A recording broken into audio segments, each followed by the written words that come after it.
Olá, pessoas. Alguns meses atrás eu criei um site onde as pessoas podem resolver enigmas e CTFs, não requer cadastro e é completamente gratuito, e eu gostaria de colocar aqui no canal a resolução desses enigmas.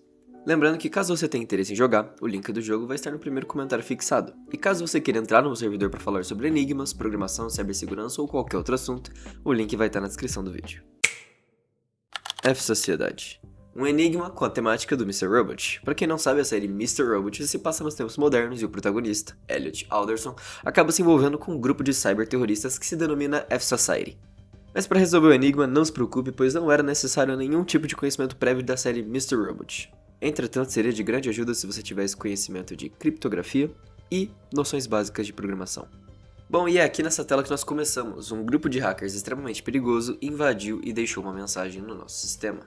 E a primeira pista que a gente tem são um monte de pontos. Esse tipo de combinação, onde tem apenas pontos, sem traços, normalmente é chamado de tapcode. E é como se fosse um código da batida. A gente consegue encontrar alguns sites que conseguem fazer essa descriptografia, então a gente cola isso no bloco de notas e a gente seleciona para decriptografar esse código. Encontrando a mensagem de resposta F-Society zip. Ou seja, agora que nós encontramos F-Society zip, é muito provável que a gente esteja procurando um arquivo como esse. Então se a gente vir na URL e a gente procurar por um arquivo chamado F-Society da extensão zip, a gente consegue baixar um arquivo zipado. A primeira coisa que a gente vai fazer é descompactar esse arquivo, obviamente. Então a gente extrai tudo aqui para o local que a gente está mesmo. Quando a gente abre, a gente encontra 3 arquivos.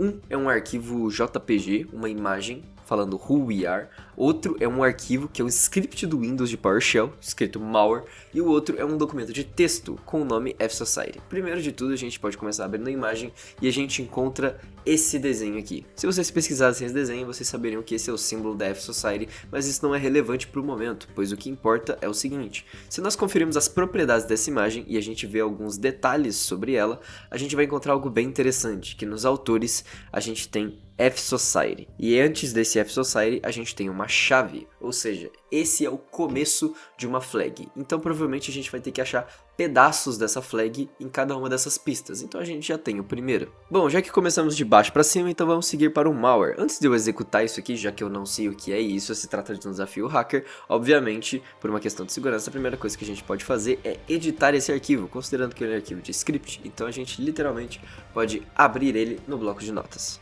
No caso aqui eu abri na própria interface do PowerShell e a gente vê aqui que ele está executando um script quando a gente executa ele como se fosse um ponto bat. O script está ofuscado usando o base64 e é dessa forma que hackers, por exemplo, conseguem infectar os computadores com vírus, porque eles conseguem ofuscar esse vírus e passar pelo antivírus. Entretanto, a gente pode ver que esse script tudo aqui está em base64, então o que a gente precisa fazer é só decodar esse script para a gente ver exatamente o que ele faz. Então para estar fazendo isso, eu simplesmente vou modificar o código do malware, mas o que você poderia fazer é copiar todo esse texto e jogar isso em algum lugar para decriptografar o base64, mas nesse caso aqui eu simplesmente vou printar script decodado para a gente ver qual que é o resultado final. Depois modificado, eu simplesmente executo e a gente encontra o seguinte resultado, praticamente um script do Windows, um script de PowerShell. E obviamente isso não é um malware de verdade, ele não faz nada que prejudique o computador de ninguém. Então se você executou esse script, não se preocupe, nada vai acontecer com o seu computador, eu garanto. A única coisa que ia acontecer é que ele ia mostrar algumas frases na tela. Mas o segredo estava no código desse malware. Se a gente executasse esse script do jeito que ele deveria ser executado, tanto pelo PowerShell ou a gente executando o script decodificado diretamente, a gente obteria o seguinte resultado. Hello, Mati. We are F-Society.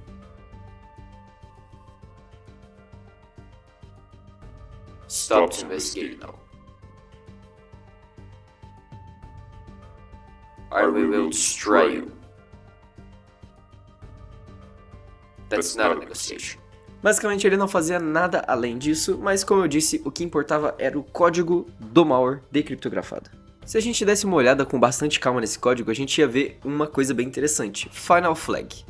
Society 1337. A gente encontrou o pedaço final da flag, ou seja, a gente já tem o terceiro pedaço. Tudo que a gente precisa encontrar é o segundo.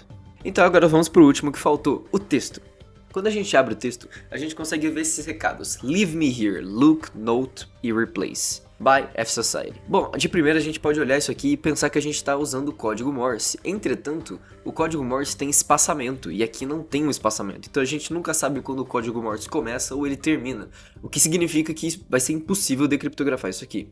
Ou seja, talvez a gente não esteja falando de código Morse. Lembrando que a gente tem um pequeno recado, que é look, note e replace, ou seja, a gente tem que olhar, anotar e substituir. O que significa que provavelmente esse ponto e esse traço significam outra coisa. Isso não é código Morse.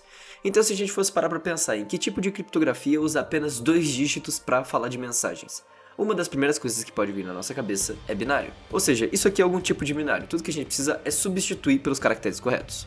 Então, primeiro de tudo, eu concatenei todos os caracteres para deixar tudo em uma única linha. E agora sim, já que a gente tem esse código gigante, a gente pode supor que normalmente os binários começam com 0, ou seja, o ponto seria o 0 e o traço seria o 1. Pensando nisso, eu fiz um scriptzinho em Python bem simples e bem rápido, que a única função dele era substituir os pontos por zeros e os traços por 1. E logo depois disso a gente só precisa decriptografar esse código em binário e a gente chegaria num resultado. E a gente encontra esse resultado. Ou seja, nós encontramos a segunda parte da flag que faltava. Agora que temos todas as partes da flag, a gente pode juntar todas em uma única frase, chegando na flag final. E agora sim, a gente pode apenas deixar a resposta e finalmente concluímos o enigma. Os enigmas ainda estão sendo nivelados, então já houveram enigmas mais difíceis e assim como já houveram enigmas muito fáceis. E aos poucos nós vamos chegando em um nivelamento que fique interessante para todos, tanto para as pessoas mais experientes quanto para as pessoas que estão começando agora. Deixe seu feedback aí nos comentários e caso queira dar algum tema para os próximos enigmas, comenta aí que eu vou adorar ler as sugestões de vocês. E não se esqueça de clicar no botão de gostei para me ajudar e recomendar o vídeo para outras pessoas. E se inscrever no canal para ajudar o meu trabalho e eu continuar criando conteúdo para vocês. É isso. Muito obrigado para você que chegou aqui. E até mais.